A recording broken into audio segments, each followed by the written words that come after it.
Dorky driver here. You better have insurance. I got these scratches on my face today. I was driving my car, minding my own business, and an alien spaceship crashes into it. You know, the usual. Pretty crazy stuff. It's a freaking spaceship. You go get insurance on a freaking spaceship. Good luck with that, buddy. And then the other big closure we're doing is on Wacker. We have a 3-block street closure on Wacker Drive, which is one of the major streets in Chicago. This set is supposed to be Hong Kong. We were looking for a lot of glass and steel, a lot of modern architecture like they have in Hong Kong. So we've covered every sign, every street sign. There's 168 street signs. We're reversing the traffic, painting out the street markings. Here we go, ready, everybody. We try to be prepared for lots of curveballs because he's a very spontaneous and creative guy. So, you know, when he gets here, he's thinking up shots as we go. I have everybody's phone number in my cell phone. Any question, like they just decided they wanted to have a camera inside that lobby. So I call up the general manager, can we put a camera inside the lobby? I have people stationed at every single building to kind of create a playground for him. All right, we're rolling, guys. 3, 2,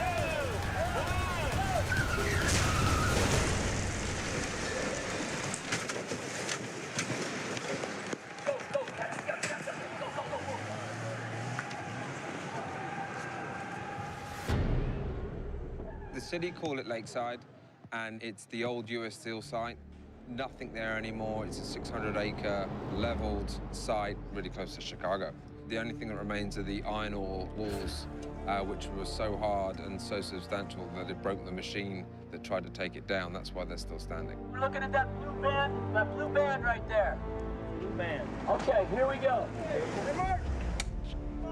Ready. And 3-1 down.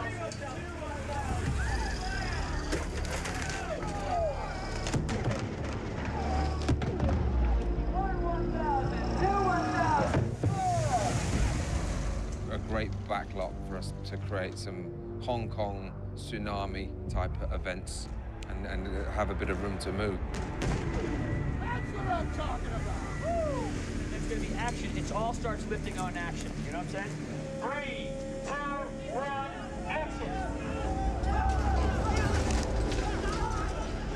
The spaceship is a big giant magnet, and it's lifting all these metal things up.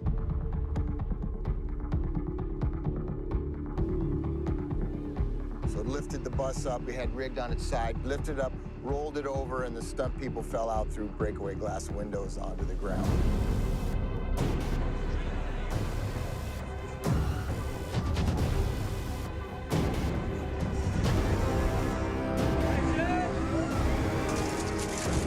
We have stunt guys falling out, and as the bus starts flipping upside down, we go right under where the door would be, so directly under the bus, and then towards another convertible where other guys are then flying out of. Oh, that's cool. It's pretty exciting stuff.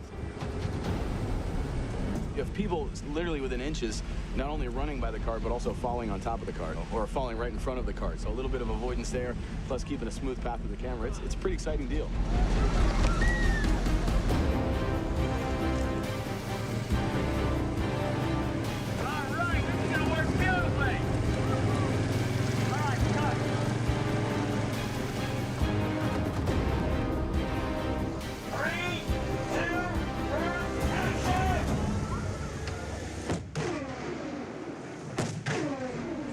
What we were trying to simulate here is that a boat was being lifted up and it was dropped into the water.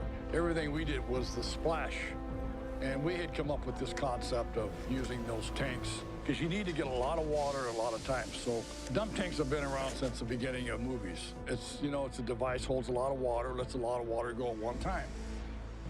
John Fraser built 6 of these dump tanks, 11,000 gallons each, and there's 6 of them up there with big trap doors that are fired by cutting a cable and dumping all the contents at once. You need a lot of head pressure. Those tanks are 40 feet in the air. So when you let that water go, it moves things. Are you pulling all of them? You're looking out that way, and then you say back up, right away, okay? You go in 3, 2, 1, and action.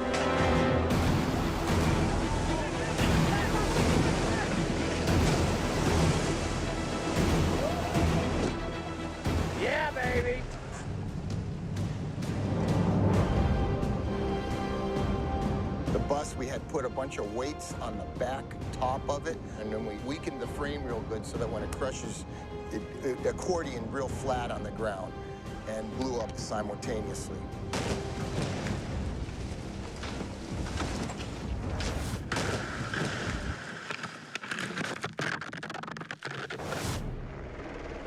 So this is the grand finale. We're supposed to be in Hong Kong, but we're at the Damon Silos, which is state-owned property for sale off the north side of the 55, going out of Chicago. Quiet, guys. Let's roll on this 40, okay? Quiet. Ready, and dust, and boom.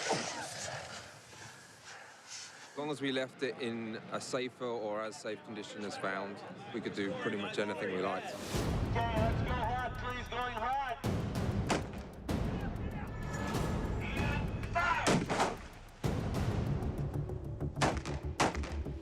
These were silos built in, I think, 1930s. Get out of here now! And Michael came in and destroyed the shit out of them.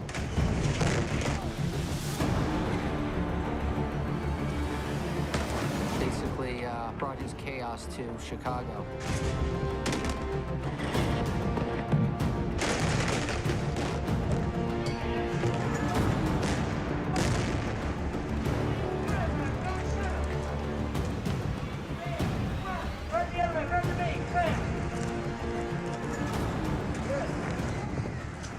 Everything that we do in the movies is we're not really ever blowing anything up. I got it! I got it! We're simulating. Oh, my God. Oh, my God. The helmet's filled. When we blew up the two walkways that connect the silos, that was the real deal. They did ask us if we could drop the walkways when they knew that we were interested in shooting there. It just turned into a big gag for us that's pretty big and exciting. And what happens, though, is when you're doing the real deal, that's when you really have to be careful, because that's when things fly. I wouldn't be any closer than this. That's a real heavy-duty causeway. They used to transport the grain through it on big conveyors. It's 8 feet wide, it's 10 feet high, 3 inches thick of concrete all the way through. And I had to go up with a concrete saw. We cut it in 3 places just to make sure that when it fell, it would all break away. Everybody to stay out of the set. Everybody to stay out of the set. All right, let's roll through the air. All right, we need to roll high moves. Roll the high moves. Then we blast it and down she falls.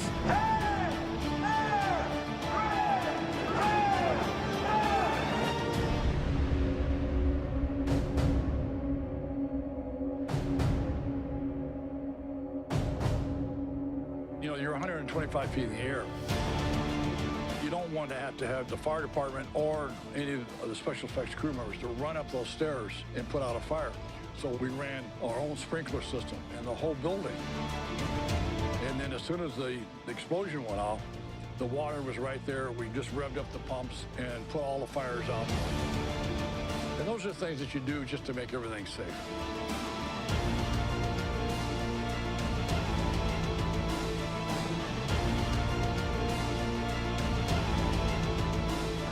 That's great. Good. Hey, looks good. Also goes in. Let's see it again. I didn't think it was going to be that big. It's 8 a.m. and we're thinking about maybe dropping those 2 bridges. Well, where did they go? Where did they go? Somebody beat us to it.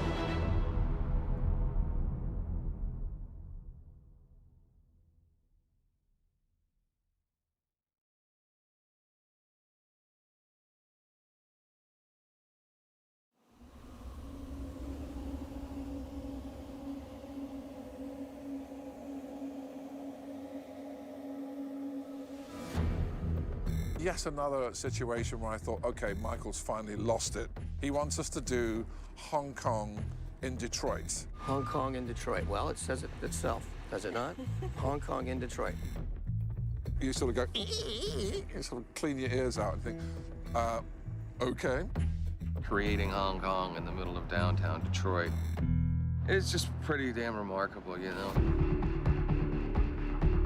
We did build a huge amount there that you could never do in Hong Kong. Hong Kong is so dense. You're cheating exterior photography in a U.S. city for Hong Kong. So the look of those sets is vital to that illusion. We're in the middle of downtown Detroit. This is an empty lot. And we have a big area we can build our buildings that we're going to destroy. And this is great. I mean, there's not much around here. You can close up the streets, and we sort of have our peace.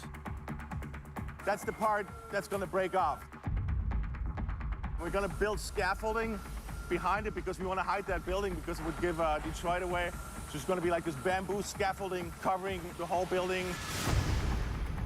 We're not copying the street in Hong Kong. We're just trying to put buildings together that make sense while they're shooting them and then make sense when they mix it with real footage from Hong Kong. And part of filming in an environment like this is we have different entities, including the Detroit People Mover. We just wrapped that. If you look at it, it's in Chinese. It runs about every 2 to 5 minutes, and they're willing to work with us while we're filming here. So they're actually going to be a big part of our set. We built a lot of things that could be knocked down because, you know, you got 50-foot dinosaurs going through Hong Kong. They're going to knock a lot of stuff down. It's not a city built for dinosaurs. For us in the construction end, it's very important to have that coordinated effort between the art department and us in construction, because we have a tendency to like to build things straight and true. And in this particular instance, this thing's been aged. The buildings have to look like they're deteriorating. So it's a matter of how much age, how deteriorated the buildings need to look. And in this case, what we did is we did a series of 1x3 plan-ons, and then we put lath over it. So it gave that broken away look. And this here, of course, is not real rebar because it could be a safety issue. We had 4 or 5 weeks working with construction, putting bullet hits in the walls. They would build a partial set, and then we would go in and put what we call the cavity or the mortar. And then we would put our explosive charge in that cavity. We have to run wires down each one of these holes, number, label them. Then we'll go back and put our squibs in, some debris. And then they would plaster over that. When it's detonated, it gives you that illusion that we've made this big hole, but the hole's already there. So we're gonna walk over to the noodle shop right now. These were very difficult to make, and Kevin Kropp, one of our set dressers, one of our buyers, figured out how to do this. Exhibit A, first trial at making noodles, shredding paper towel through a shredder. It seemed to work from a distance, but then we'd have to paint them and weigh them down because they would blow too readily. So step B was to come up with something that had more weight and that the color was right. These are 48-foot long runs of rubber bands used to power model airplanes. The idea was based on images, references that Jeffrey found of noodles hanging from the rafters, essentially, of these noodle shops in China. And then the other part of the equation was a noodle making machine. So it was just a matter of gathering found parts. These are old conveyor belts. These are valve covers from a car engine, uses chain guards, a couple of pistons, and voila, we have a noodle shop. So our first day in Detroit. Michael said, okay, so here's your path. Don't crowd my Steadicam when the explosion goes, which means stay this side of the Steadicam. You're gonna go round here, take a left there, go forward a little bit more. We're gonna see the 2 explosions through that circle. We're gonna go to them. We were like, okay. The circle's here. You're gonna find your place towards your dad. You're gonna go to the other side. And then you go round there and follow that post round. Jack, you cut in this way. Mark, come wide. Come in here. You're gonna go to this mark right here. I'm gonna shout missile. When I shout missile, you duck. Boom! That thing goes. You guys then cut in this way. So we were like, okay, yeah, that's fine. Okay. Because one thing I love about Michael Bay is that he really gets into the trench with his troops. Ready in 3, 2, 1, action! All right, come on, we gotta wait to get behind Hound, all right? Once we started shooting outside in the Hong Kong set in Detroit,